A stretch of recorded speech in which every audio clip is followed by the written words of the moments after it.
roadside bombs, gunfights, and goodwill missions. When do you think you might be able to walk these streets without a gun? November 2004, 20 months into the 8-year war in Iraq, National Guard troops found themselves shouldering the brunt of the street battles and nation building. And when we saw the American soldier around in the street, we feel we are safe. The 04-05 deployment marked the largest call-up of National Guard troops since World War II. 75% of all the forces in Iraq was guardsmen. Citizen soldiers. Citizen soldiers. Hey, and even the recruiter was like, look, this is going to be state emergencies. We're going to go fight fires. We're going to go do floods. And then 9/11 happens. At the same time U.S. troops were hunting terrorists behind the 9/11 attacks in Afghanistan, American forces invaded Iraq, a country the size of California, on a mission to end the brutal reign of dictator Saddam Hussein, find weapons of mass destruction, and free the Iraqi people. Police officers, warehouse workers, and computer techs strapped on body armor and machine guns then bore the burden of deciding friend from foe on the streets of Baghdad and beyond. An insurgent in our definition is pretty much anybody that all of a sudden makes a threat.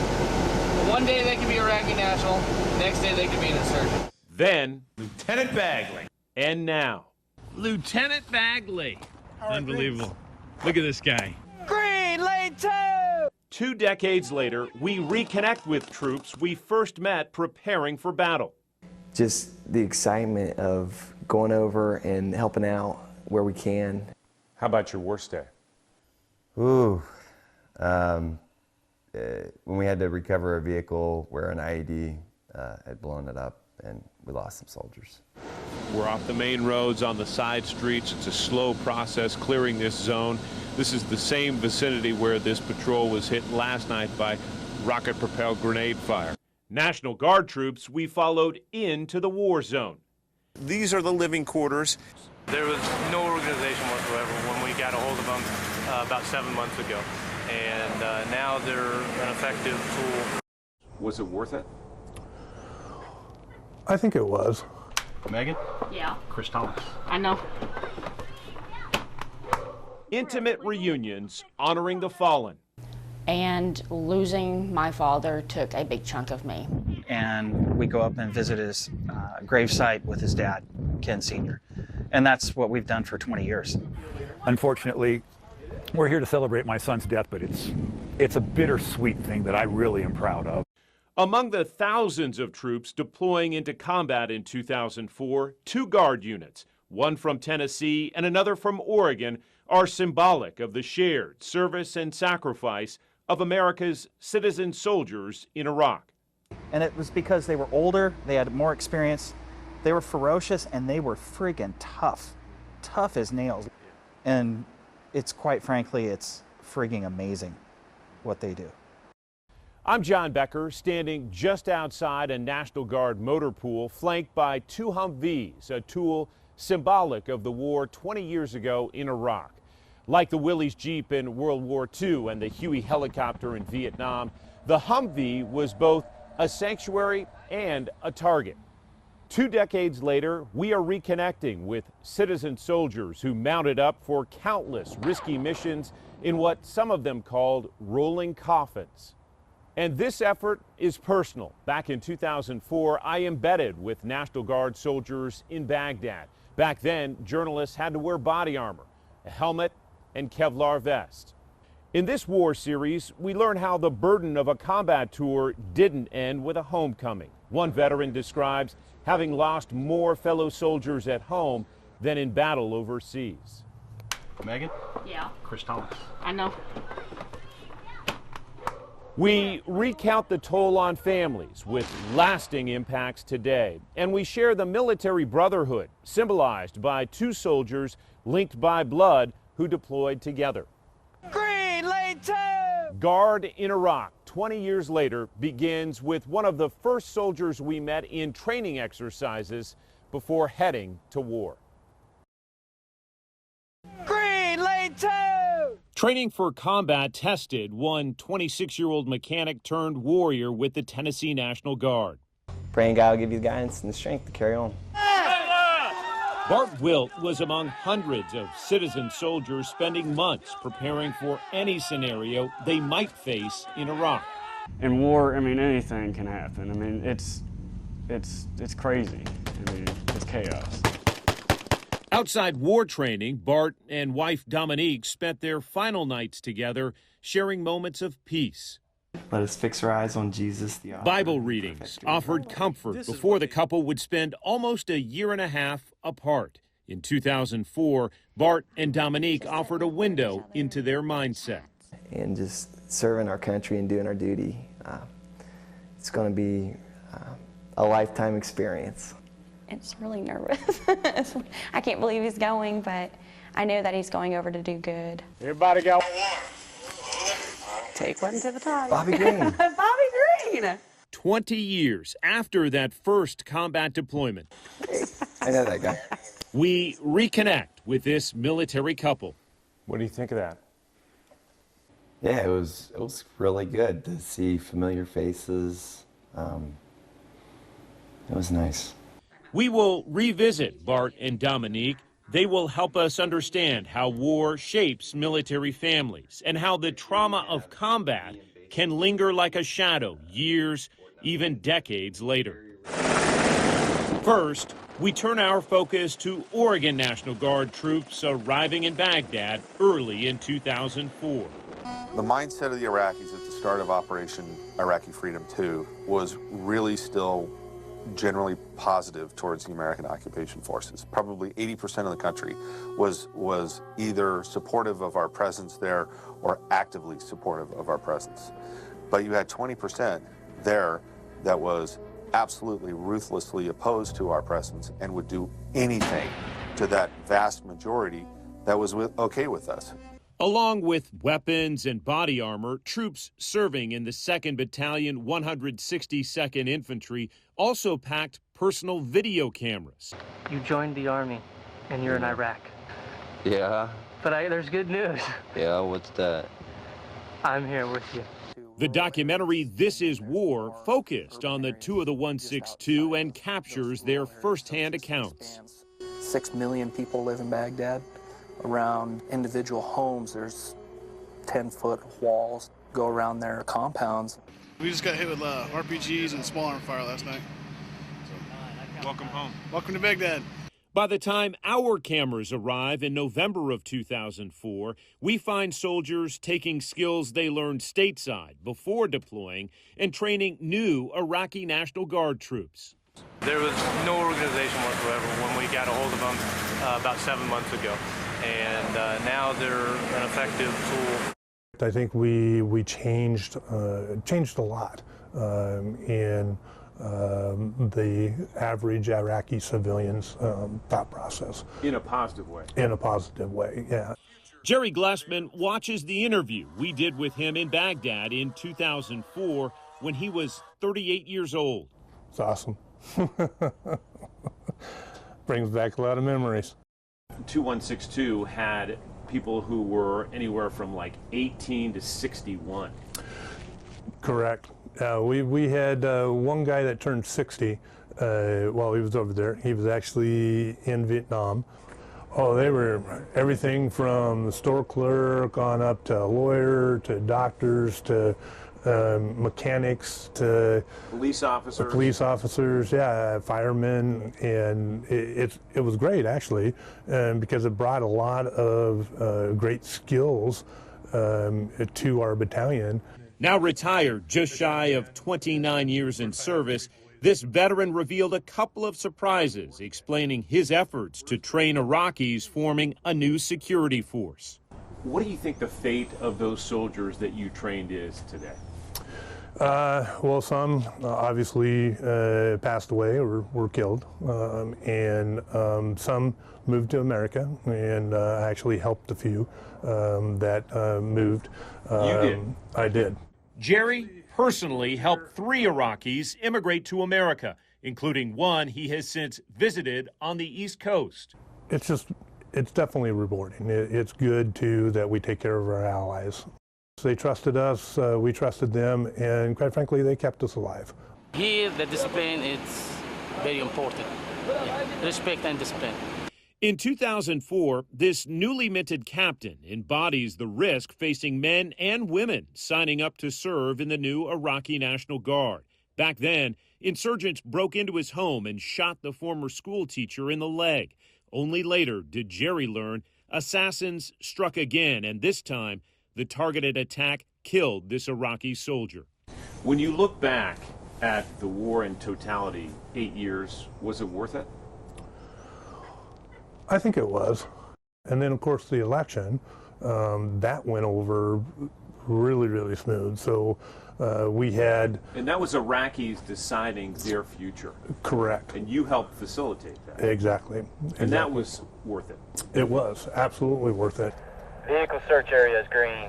Following troops from the Tennessee Guard in war games stateside. Fire at will. And Oregon Guard soldiers running drills inside a combat zone. We learned no amount of training could fully prepare these troops for some of the nights and days they would face on this 2004 deployment in Iraq.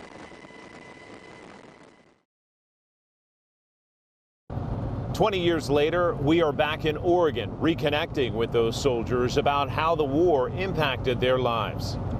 What do you hope to leave these people with when you have to leave? A little more stability.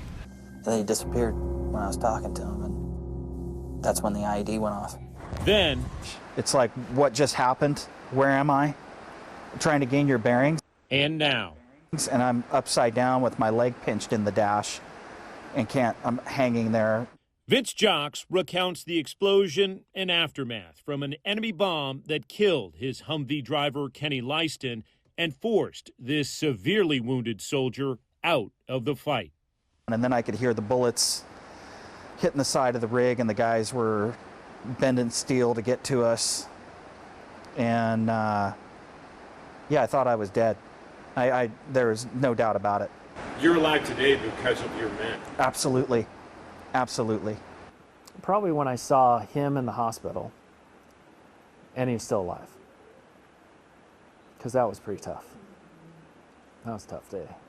Ryan and Vince are blood brothers. They deployed together to Iraq among almost a half dozen sets of brothers in the Oregon Guard alone. He said, 2 guys are wounded and one's dead, and your brother's with him. I don't know which one he is. This pair faced a couple of family scares overseas, including the day Vince scrambled to find Ryan after a mortar attack. So I'm driving around Camp Taji looking for my dead brother or wounded brother, and there he was coming back from the aid station. They had sewn him up or whatever. His sleeve was all bloody from shrapnel. I jumped out and I gave him a hug, and I was pretty emotional about that. The Humvee blast Vince survived sent him home early, facing a long recovery. I broke my femur, I broke my back, broke my neck, bone chips in my shoulder. Brother Ryan stayed in Iraq, suffering another combat wound, earning a second Purple Heart. 2004 was a chaotic time. It was a very chaotic time. Tennessee retired Major General Max Haston recalls the brotherhood among all Guard troops deepened, facing one of their first challenges, shoring up vulnerable Humvees for battle. And if you remember, Tennessee National Guard was the father of the hillbilly armor. National Guard troops from across the country foraged for scrap metal, welding layers of makeshift armor, outfitting American trucks to improve on the extra sandbags and plywood as the only defense against bullets and bombs. It reinforced the ingenuity of citizen soldiers. And then right after that, we started getting the upgraded Humvees. Your worst day? I had some reserve kids that hit some IEDs and got killed. The worst day is late at night, is having to write a letter home to a parent trying to figure out the correct words to say. We had several IED strikes on our convoys. We had, it took some small arms fire, and those were all bad days. This now Command Sergeant Major in the Tennessee Guard, overseeing almost 14,000 soldiers and airmen, says in 2004 Iraq, Oregon, Tennessee, Iowa, National Guard units from all across America faced shared challenges and dangers. It's a big organization, but it's a small community. What was your best day there? The best day was when we left. In 2024, Vince Jacques has settled on to a quiet farm in the heart of Oregon's Willamette Valley and just over the hill from the homestead of Brother Ryan.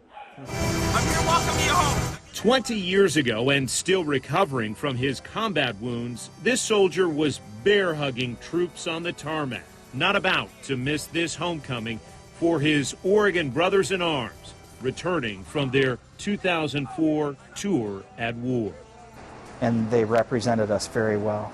They were good to people, and they fought like hounds of hell when they needed to. It turns out for Tennessee troops, an unexpected fight back home has proved more costly in the last 20 years than combat overseas. In my job, I've seen, multiple suicides come through here.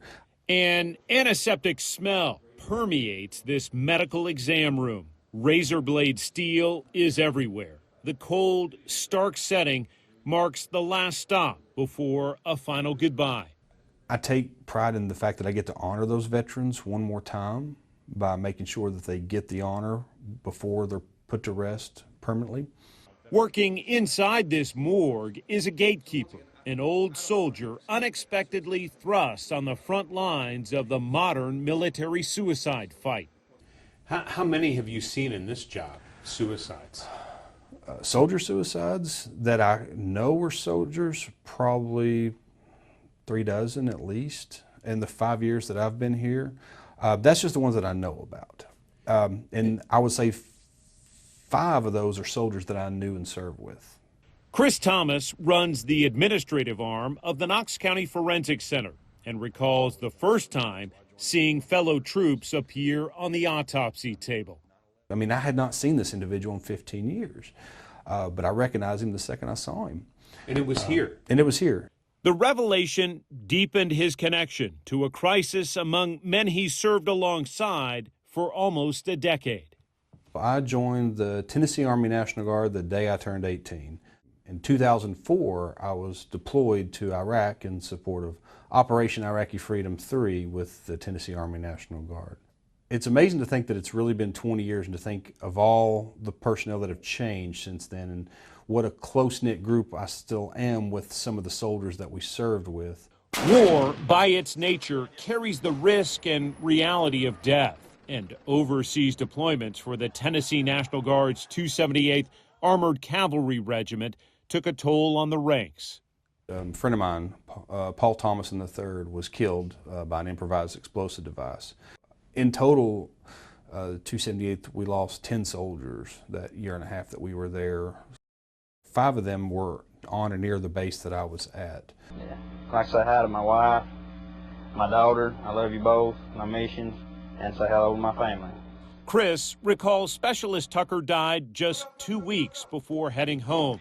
Another reminder of the randomness and cruel reality of battle. So it was a very difficult time. I know a lot of people dealt with a lot of stress of you never knew who was trying to kill you and who wasn't. Once his service ended almost 2 decades ago, civilian life took over. Military friendships faded. You get a lot of remorse and survivor's guilt, and there's a lot of survivor's guilt from soldiers in Iraq too, for those that didn't make it home. And every time another soldier takes their life, you keep thinking, why, where did I miss this gap?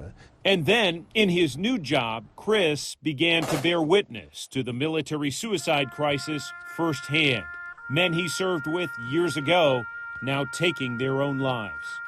I've seen too many funerals that I've been to of soldiers that have either died from drug-related deaths from overdosing or have taken their own life with a firearm in themselves. That reality is spurring this veteran soldier to act. His campaign is simple and it's personal. One thing that soldiers really struggle with is that they can't talk to other people about what they're going through. It's something they can only talk to each other about, and they only feel comfortable talking to other soldiers. What do you want to say to soldiers right now who may be struggling? You're not alone. There is a large group of soldiers, and the problem is that they're all feeling these same things, and they're just being quiet about them. They're not. They're keeping it inside until it gets to the point it's too much. Find other soldiers to talk to. Find me, call anybody. You're not saving anyone from a burden by taking your own life and removing yourself from the picture. Reach out, reconnect, repeat. It's his new mantra. It's the only way he knows to stop more old friends and fellow veterans from showing up at the forensic center after an abrupt and unfitting end to their lives. And I want to say goodbye to them in their old age when I'm in my old age. That would be my preference. This is a letter he had sent to my grandfather. Talking about Thanksgiving dinner, it says that he ate the supper because the line at lunch was so long. For the first time, Megan Thomason reads a newly discovered letter dating back 20 years from her father, Paul, written at the start of his combat tour in Iraq. My fishing buddy, my hunting buddy. I mean, I was attached at the hip from the get-go. So here was one of Daddy's favorite places. This was in Elkmont. This one is actually my dad's last birthday party before he left. You knew at 10 years old? Yeah. Your dad was gone? Yes. They said that he had been killed in action. And losing my father took a big chunk of me. You had to endure your father's funeral. What do you remember about that? When I saw that man laying in that casket, I said, that's not my daddy. That's not my daddy. It didn't look like him. His face was swelled up. And I could see bruises and everything on his face. What did his fellow soldiers do for you? They always reach out. They never go without remembering and honoring my father, still to this day. Across the country, National Guard veterans gather every year to honor a fallen soldier from Oregon killed by a roadside bomb in Iraq. Kenny Lyston, a respected multitasker and notorious prankster, was 20 years old. All right, PFC Lyston, a.k.a. Mr. Snuggles. Unfortunately, we're here to celebrate my son's death, but it's a bittersweet thing that I really am proud of. Hard to say that, but I'm super proud of him. We actually do it every year. We link up at Willamette Cemetery at 12 o'clock, noon, every year, and we go up and visit his gravesite with his dad, Ken Sr. And that's what we've done for 20 years. And it's good to see the guys, and it's good to watch out for each other. We don't choose our wars. We go where we're told. When you raise your right hand, that is an insane contract you make with your life.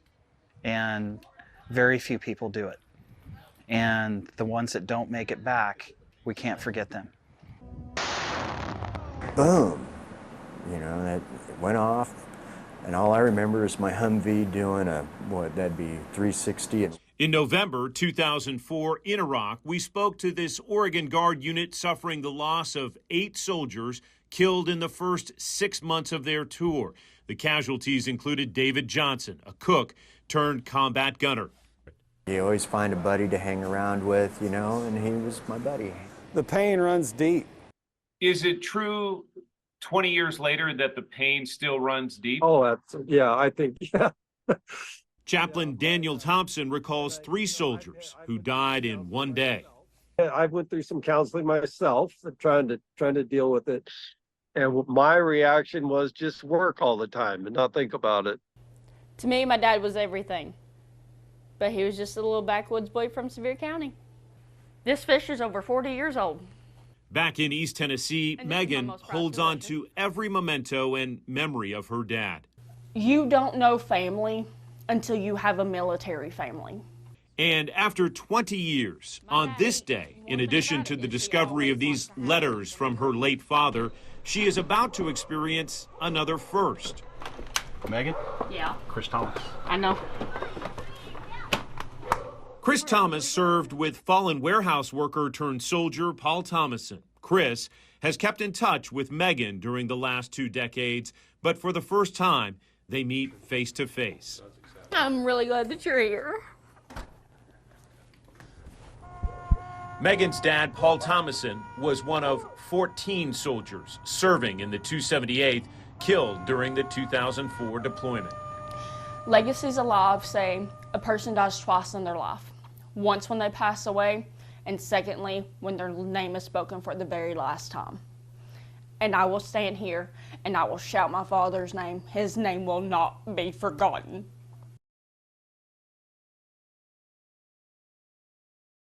Just the excitement of going over and helping out. I know that guy. Rewatching themselves in a pre-deployment story from 20 years ago stirs a flood of memories. Just a joyous time, actually, to spend and to cherish and to have these moments. It's just been a good treasure. This is our second home, pretty much. And it's just relaxing. To us, when we were like, what, you were 26? 26, yeah. 26 and 23, going into this, you know. What do you tell those kids? Oh, you have no clue. 2004 Iraq would test this young couple in ways they didn't predict. I didn't own a cell phone at the time. I went out and bought a cell phone because he would call and I would walk out of classes in order to get those phone calls, and he'd have to wait an hour or two in a phone line booth. I don't know how many times he'd call and there'd be a mortar attack and you would hear the mortars come in. And I remember the very first time it happened and hearing the mortar and the sounds go out and communications be cut. If they cut out the phone lines for a week, it's just like there was no communication back home. So because there was no front line, we were just in a constant state of awareness. Awareness, and like you were always on.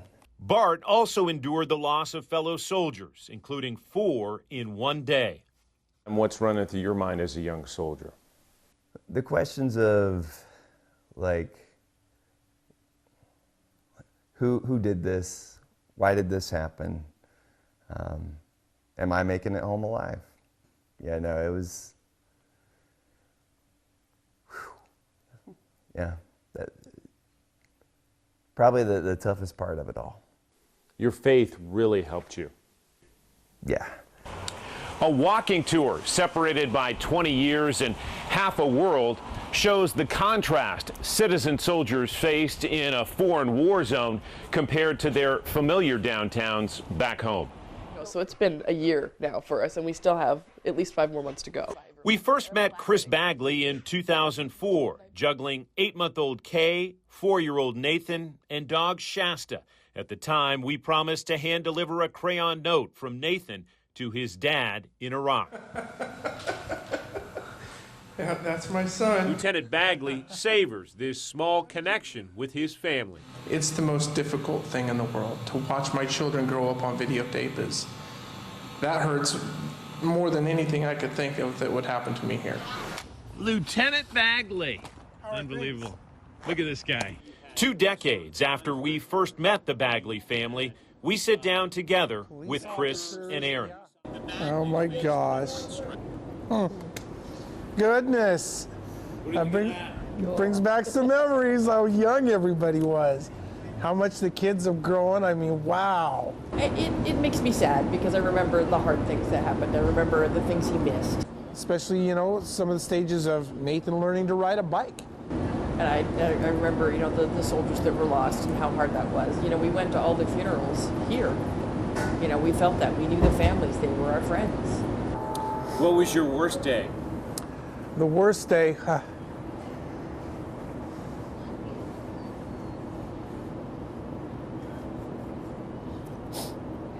I'm sorry.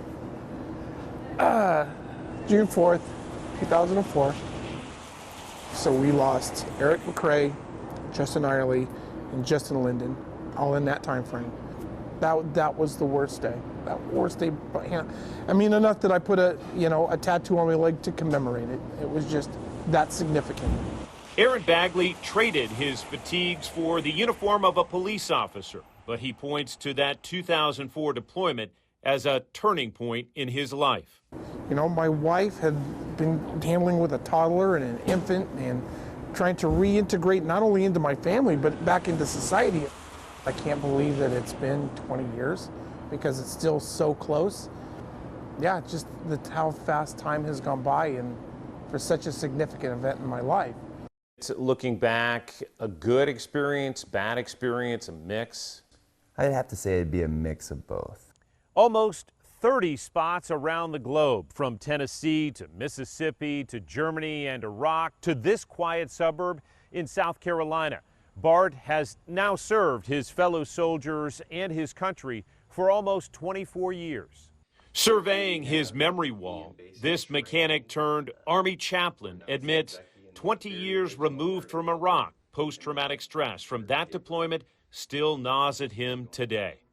I talk to people about getting mental help and learn to grow from those experiences and to move forward. Bart no longer has the Bible we first saw in 2004, but 2 decades later, he is still guided by the same passages. Philippians 4:13. Fantastic. Says, "For I can do all things through him who gives me strength."